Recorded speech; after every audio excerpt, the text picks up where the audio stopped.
Investment in securities are subject to market risk. Please carry out your due diligence and read all the related documents carefully before investing.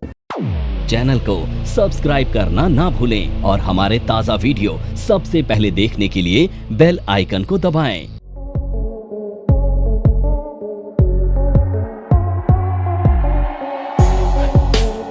देखिए, ये जो future contract होता है ना, ये organise contract होता है जो कि एक्सचेंज पर ही आप ट्रेड करते हैं। तो जब एक्सचेंज बीच में शामिल होता है ना, तो वो लीगल कॉन्ट्रैक्ट है। फॉरवर्ड कॉन्ट्रैक्ट लीगल नहीं है, ये ऑर्गेनाइज और लीगल कॉन्ट्रैक्ट है। यहाँ पर मार्जिन डिपॉजिट किया जाता है। अगर आप मार्जिन डिपॉजिट नहीं करेंगे तो लॉस प्रॉफिट कैसे सेटल होगा? ठीक है, तो यहाँ पर लॉस प्रॉफिट गारंटीड सेटल होते हैं। तो यहाँ पर काउंटर पार्टी रिस्क नहीं है, ठीक है, नो काउंटर पार्टी रिस्क, ठीक है। और यहाँ पर ये स्टैंडर्ड कॉन्ट्रैक्ट है। आप बोलें कि मुझे 500 शेयर खरीदने हैं 1000 की जगह, नहीं, 1000 का लॉट है तो 1000 ही खरीदने पड़ेंगे। 100 रुपए हारे हैं, 50 रुपए आज दे दूं, 50 कल दे दूं, नहीं काम चलेगा, 100 रुपए ही देने पड़ेंगे। तो स्टैंडर्ड कॉन्ट्रैक्ट है, सेटलमेंट डेली होता है, यानी जो भी हार जीत होती है आपकी वो डेली सेटल हो जाता है। तो ये फ्यूचर कॉन्ट्रैक्ट के ट्रेड्स हैं, यानी जो फॉरवर्ड कॉन्ट्रैक्ट था उसमें 2 चीजें चेंज हो जाएंगी और ये अंतर होता है उसमें, ठीक है। आप डिफरेंस कर देते हैं। तो जो फ्यूचर कॉन्ट्रैक्ट है वो अनऑर्गेनाइज कॉन्ट्रैक्ट है, फ्यूचर कॉन्ट्रैक्ट ऑर्गेनाइज कॉन्ट्रैक्ट है। फॉरवर्ड कॉन्ट्रैक्ट में मार्जिन डिपॉजिट नहीं होता है, यहां पर होता है। फॉरवर्ड कॉन्ट्रैक्ट में काउंटर पार्टी रिस्क होता है, यहां पर नहीं होता है। फॉरवर्ड कॉन्ट्रैक्ट कस्टमाइज कॉन्ट्रैक्ट होता है, बदला जा सकता है। फ्यूचर कॉन्ट्रैक्ट नहीं बदला जा सकता, स्टैंडर्ड कॉन्ट्रैक्ट होता है। फॉरवर्ड कॉन्ट्रैक्ट में जो डिलीवरी के बाद सेटलमेंट होता है और फ्यूचर कॉन्ट्रैक्ट में डेली सेटलमेंट होता है। अब यहां पर किसी का कोई सवाल है, प्लीज पूछिए। हाँ जी, जी बिल्कुल। एग्जाम्पल बताया ना मैंने कि मान लेते हैं फॉरवर्ड कॉन्ट्रैक्ट में आपके पास 50 रुपए हैं, तो आप 50 दे दोगे, कस्टमाइज कर दिया आपने, बात तो 100 रुपए की करी थी पर सेटलमेंट। अब फ्यूचर में क्या है? अब फ्यूचर में आप 100 रुपए हारे तो 100 रुपए देने पड़ेंगे, 950 940 100 रुपए मतलब 100 रुपए। चलो अभी मैं फ्यूचर का एग्जांपल देकर बताता हूँ। अभी ये समझ में आ रहा है सबको? अब सोचो फॉरवर्ड का एक कॉन्ट्रैक्ट हमने लिया हुआ है, आपका 20,000 का लॉस हो गया, ठीक है। तो वो आपने बुकी को बोला भैया मेरे पास 20,000 नहीं है, 10,000 ले लो, उसने 10,000 रुपए ले लिए, ठीक है। पर यहाँ पर तो आप किसी को जानते ही नहीं हो ना, एक्सचेंज आपसे क्यों बात करेगा? बोलेगा भैया अगर तुम्हारे पास 20,000 नहीं थे क्यों काम किया तुमने? तो 20,000 वो पूरे ले लेगा आपसे, पहले ले लेगा, है ना। और जब पहले ले लेगा तो गारंटीड सेटलमेंट हो जाएगा। अब सेम वे तुम्हारे घर में शादी है, ठीक है, तो डब्बा ट्रेडर वाले को तुमने बोला कि भैया मेरा ना ये 24 तारीख को कॉन्ट्रैक्ट काट देना क्योंकि मैं उसके बाद अवेलेबल नहीं हूं, तो उसने नोट कर लिया और काट दिया आपका कॉन्ट्रैक्ट। अब एक्सचेंज को तुम सेम बात थोड़ी बोल सकते हो, एक्सचेंज बोलेगा भैया सबके लिए एक्सपायरी होती है सेम, तो तुम्हारे लिए भी इस कॉन्ट्रैक्ट की एक्सपायरी सेम डे होगी, तुम खुद काटना, मैंने कोई ठेका थोड़ी ले रखा है तुम्हारा काटने का, वो तो ऐसे ही बोलेगा। तो ये स्टैंडर्ड कॉन्ट्रैक्ट है, तुम्हारे हिसाब से नहीं चलेगा, जो इसके रूल बन गए सबके लिए कॉमन है, सेम है, ठीक है, इसी को कहते हैं स्टैंडर्ड कॉन्ट्रैक्ट। आया समझ में? नमस्कार दोस्तों, क्या आप स्टॉक मार्केट में शुरुआत करने का सोच रहे हैं और क्या आपको यह समझ में नहीं आ रहा है कि आपकी शुरुआत कहां से होनी चाहिए?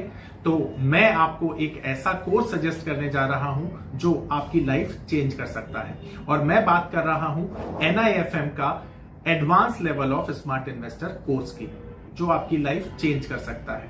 जी हां, आपने सही सुना, NIFM आपके लिए लेके आया है एक ऐसा शानदार कोर्स जो आपको बताएगा कि किस तरह से आप स्टॉक मार्केट में सक्सेसफुली पैसा कमा सकते हैं। और ये कोर्स है advance level of smart investor.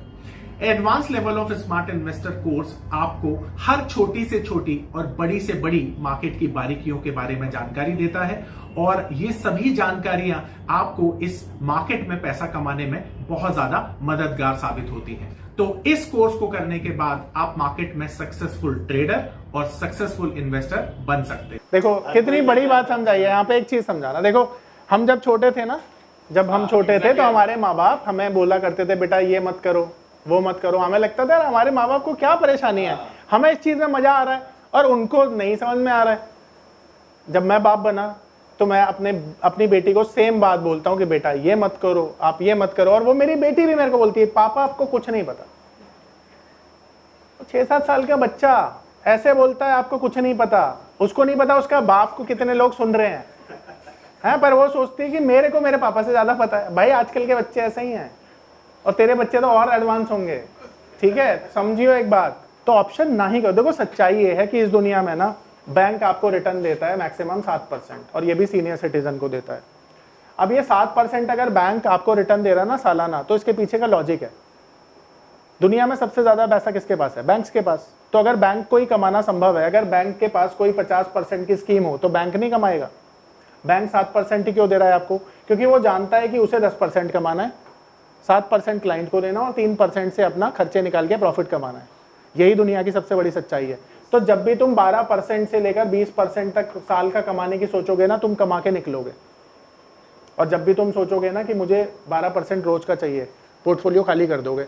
देखो हम ना सबसे पहली चीज हम ये सीख रहे हैं कि जो हम फ्यूचर एंड ऑप्शंस में टर्म यूज करते हैं ना, उसको सबसे पहले समझ लो। तो सबसे पहली टर्म होती है जिसे हम कहते हैं स्पॉट प्राइस। ये स्पॉट प्राइस क्या है? देखो जो मार्केट में किसी भी स्टॉक का प्राइस चल रहा है ना, उसी को हम क्या बोलते हैं? Spot price. यानी एग्जांपल के तौर पर आईटीसी का जो शेयर है उसका प्राइस अभी चल रहा है शेयर का 400 रुपए, इसी को स्पॉट प्राइस बोला जाएगा और इसी को मार्केट प्राइस भी बोला जाएगा। ठीक है, क्लियर हो गया? दूसरी टर्म होती है जिसे हम कहते हैं फ्यूचर प्राइस। अब ये जो फ्यूचर कॉन्ट्रैक्ट को आप ट्रेड कर रहे हो ना, उसके प्राइस को बोला जाता है फ्यूचर प्राइस। तो फ्यूचर का जो कॉन्ट्रैक्ट ट्रेड किया जा रहा है उसी को हम क्या बोलते हैं? Future price. और ये स्पॉट से अलग होता है। मान लो स्पॉट में ये 400 रुपए है, तो ये 401 होगा या 399 होगा। ठीक है, ये और ये एक दूसरे से अलग होते हैं। अब जब स्पॉट प्राइस से ये ऊपर होता है तो इसको प्रीमियम बोला जाता है, जो अधिकतर समय देखा जाता है। और जब ये नीचे होता है तो इसको डिस्काउंट बोला जाता है। ठीक है, यानी स्पॉट प्राइस ज्यादा है, फ्यूचर प्राइस कम है तो डिस्काउंट, और स्पॉट प्राइस कम है, फ्यूचर प्राइस ज्यादा है तो इसे प्रीमियम बोला जाता है। प्रीमियम की दो वजह होती हैं। एक तो लॉन्ग एक्सपायरी जब भी होती है, जैसे दिसंबर की एक्सपायरी लॉन्ग होगी तो ये प्रीमियम पे चला जाएगा। डिस्काउंट की वजह होती है जो डिविडेंड दिया जाता है ना, डिविडेंड और शॉर्ट एक्सपायरी, इसमें अक्सर डिस्काउंट पे ट्रेड करते हैं फ्यूचर। और तीसरा भी रीजन हो सकता है, और वो हो सकता है कि अगर यहां से ज्यादा इसमें बिकवाली की जा रही है तो भी ये डिस्काउंट पे जा सकता है। ये पावर ऑफ नंबर थ्योरी इतनी बेहतरीन थ्योरी है कि इसे करने के बाद आप एक अलग अनुभव करेंगे और आपको लगेगा कि शायद इसी चीज की आपको तलाश थी। बहुत सालों की ट्रेडिंग के बाद, इन्वेस्टिंग के बाद आपको शायद ऐसे प्रोडक्ट की जरूरत थी जो मार्केट में आपको वो कॉन्फिडेंस दे पाए, जिस कॉन्फिडेंस के साथ आप रोज पैसा कमा पाए और जितना आप चाहें उतना पैसा कमा पाए। तो हमारी ये जो पावर ऑफ नंबर थ्योरी है, ये आपको आपकी सभी इच्छाओं को पूरा करने के लिए है। और आप देखेंगे कि इस थ्योरी को करने के बाद जो आपका कॉन्फिडेंस है, आपकी जो एक्यूरेसी है, आपकी जो क्षमताएं हैं मार्केट से पैसा कमाने की, वो बहुत ज्यादा बढ़ जाएंगी। और आप देखेंगे कि जो आपने आज से पहले अनुभव नहीं किया था अपनी ट्रेडिंग के दौरान या इन्वेस्टमेंट के दौरान, आप इतना बेहतर अनुभव करेंगे इस कोर्स को करने के बाद। ठीक है, अगर फ्यूचर में बिकवाली की जा रही है तो भी ये डिस्काउंट पे जा सकता है। 3 वजहें होती हैं, एंड इसमें एक वजह और डाल देना, बाइंग की जा रही है फ्यूचर में तो ये प्रीमियम पे काम कर सकता है। सर जैसे ना महीने में होते हैं 30 दिन, पर किसी किसी एक्सपायरी में 22 दिन ही होते हैं, तो वो शॉर्ट एक्सपायरी है। जैसे मान लीजिए फरवरी में 28 दिन है, तो 28 दिन में भी जो लास्ट मंगलवार पड़ रहा है वो पड़ रहा है 22 तारीख का। तो महीना शुरू हुआ 1 तारीख से मान लेते हैं एग्जाम्पल के लिए, और 22 को खत्म हो गया, तो 22 दिन की एक्सपायरी हो गई वो। और अभी 31 तारीख का लास्ट ट्यूसडे पड़ रहा है, तो ये मिल गए हमें, कितने दिन मिल गए? 31 दिन ये मिल गए, और 4 दिन उधर, 5 दिन उधर मिल गए हमें दिसंबर में, तो 35 दिन का महीना हो गया हमारे लिए ये। 36 दिन का, 25 तारीख की थे ना, 5 वो हो गए, 31 ये हो गए, तो 36 दिन का एक्सपायरी हो गई। और ये बहुत रेयर होता है 36 दिन, बहुत ज्यादा रेयर। फायदा है सर ऑप्शन वाले के लिए, महीने भर लेके बैठा रहेगा तो क्या दिक्कत है। अब तीसरी जो टर्म है उसे कहते हैं हम लॉट साइज। तो लॉट साइज का मतलब होता है नंबर ऑफ शेयर्स। अब मान लेते हैं आप लॉट में काम करते हैं, किसमें? अब जो एक लॉट है ना, देखो इक्विटी में आप 1 शेयर खरीद सकते हो, 100 शेयर खरीद सकते हो, 1000 शेयर भी खरीद सकते हो, पर यहां पर फ्यूचर में लॉट में खरीदना पड़ेगा। यानी 1 लॉट, 2 लॉट, 3 लॉट। ठीक है, सिर्फ लॉट्स में काम करते हो तुम फ्यूचर में। और लॉट कैसे तय होता है वो समझाता हूं। देखो मान लो एक शेयर का प्राइस है 10 रुपए और एक शेयर का प्राइस है 1000 रुपए। तो अब जो मुझे कॉन्ट्रैक्ट बनाना है ना फ्यूचर एंड ऑप्शंस का, उसकी मिनिमम वैल्यू कितनी होगी वो समझ लो। उसकी मिनिमम वैल्यू होगी 5 लाख। तो अगर मैं 10 रुपए के शेयर को 5 लाख की वैल्यू तक ले जाना चाहता हूं तो मुझे कितने हजार शेयर से मल्टीप्लाई करना होगा इसे? शाबाश, है ना। तो इसका लॉट मिनिमम कितना होगा? 50,000 शेयर का। क्यों? क्योंकि उसकी टोटल वैल्यू मुझे 5 लाख के ऊपर ले जानी है। ऊपर कितनी भी होनी चाहिए, नीचे नहीं होनी चाहिए। अब सेम वे इसकी वैल्यू को 5 लाख ले जाने के लिए कितने से मल्टीप्लाई करूंगा? तो इसका लॉट 500 का हो सकता है, 600 का भी हो सकता है, ऊपर कितना भी हो सकता है पर क्या 400 का हो सकता है? नहीं हो सकता। तो ये जो लॉट है किस तरह से डिसाइड हो रहा है? इस मैकेनिज्म से कि minimum F N O contract value 5 lakh और उसके अबव होनी चाहिए।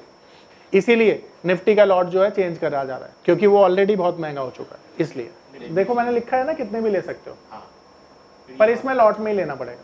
ये उसमें निफ्टी का एक लॉट बाय कर रहे हो ना आप, एक लॉट में कितना आ रहा है निफ्टी का? 50 नहीं, 75 शेयर आ रहे हैं अभी। ठीक है, हाँ। अब निफ्टी का देखो कॉन्ट्रैक्ट वैल्यू देखते हैं, एक बार करना, मेरी मैथ्स कमजोर है। कितना आया? 19 लाख के आसपास आ गया, 19 लाख के आसपास आ गया। तो 19 लाख रुपए की कॉन्ट्रैक्ट वैल्यू हो गई। देखो, तो अब निफ्टी के लॉट को कम किया जा सकता है ना। मैं कितना कम कर सकता हूं इसको इतना कम कर सकता हूं कि 5 लाख की वैल्यू हो जाए, पर एक्सचेंज करेगा नहीं है। ठीक है, हाँ जी, आ रहा है समझ में?